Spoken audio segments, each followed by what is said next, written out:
Hey guys, this is Mark Pillar. I have very exciting news to share with you. Backendless Pro, the standalone version of Backendless, is now available as a listing in the AWS marketplace. So with this news, I would like to dedicate this video to the subject of running Backendless Pro in the AWS environment. If you're not familiar with Backendless Pro or you're new to the product, it is a standalone version of the Backendless platform that you can run on your developer workstation, run it in your data center or in the cloud. All the limitations that you would find in our cloud version are removed from the installation, so it truly is a limitless version of Backendless. Whenever you run Backendless Pro in the AWS environment, an additional benefit is that the licensing works on a pay-per-use basis, depending on the type of instance that you install the product on.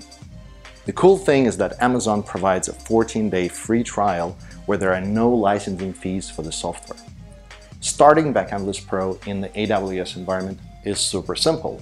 All you need to do is to navigate to the AWS marketplace, search for Backendless, and with a single click, you can launch Backendless Pro on any type of instance that is supported by Amazon.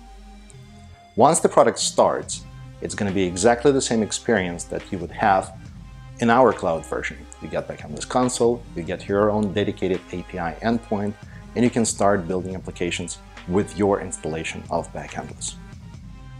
Let's take a look at a single instance of Backendless running in Amazon. Whenever you install Backendless, you get the entire stack. That is, the database, the caching server, the file service, all of the moving parts that make up Backendless are included and run in that instance, which is great for development because you can, without any additional effort, you can start experiencing the product right from the get-go. However, from the scalability perspective, it is not a great idea because it represents a single point of failure pretty much everywhere. If the database goes down, then the service is not going to be available. You can add an additional instance and create a cluster. In fact, our documentation describes how to set up a cluster with 2 or more instances of Backendless running together. In order to make this happen, you have to take the database and replicate it between each other. So both instances really become replicas of one another. And the same is true for the caching server. It needs to be replicated as well. And for the file service. So whenever a single instance handles file upload and that file ends up in the file service, then subsequent request that goes to another instance, that file needs to be available over there as well. So the file service needs to be replicated. Also, since the web server is included into the Backendless Pro distribution, it is important to balance the traffic, the web traffic and the API traffic between these instances. So there needs to be some sort of load balancing going on between the web servers. As you can see, there are a lot of tasks from the system administration perspective to set up a cluster. And if you know what you're doing, there is nothing wrong with that approach. You can create a super scalable solution. However, the tasks of setting it up, maintaining and monitoring that solution are going to be rather complex.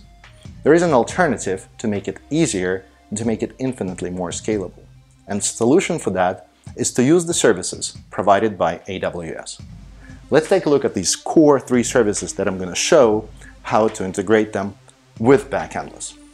So these services are RDS, which is the relational data storage, and Elasticache that provides the caching service, specifically Redis, and then there is EFS, Elastic File System.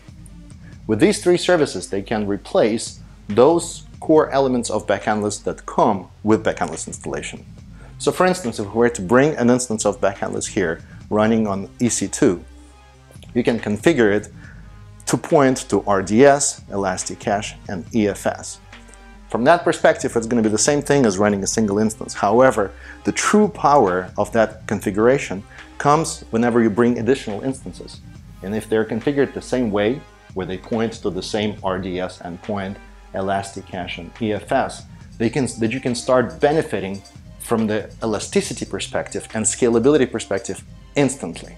Because RDS, Elasticache, and EFS are built to scale right from the get-go. You don't need to worry whole lot and do any kind of heavy lifting by yourself. It is completely handled automatically by Amazon.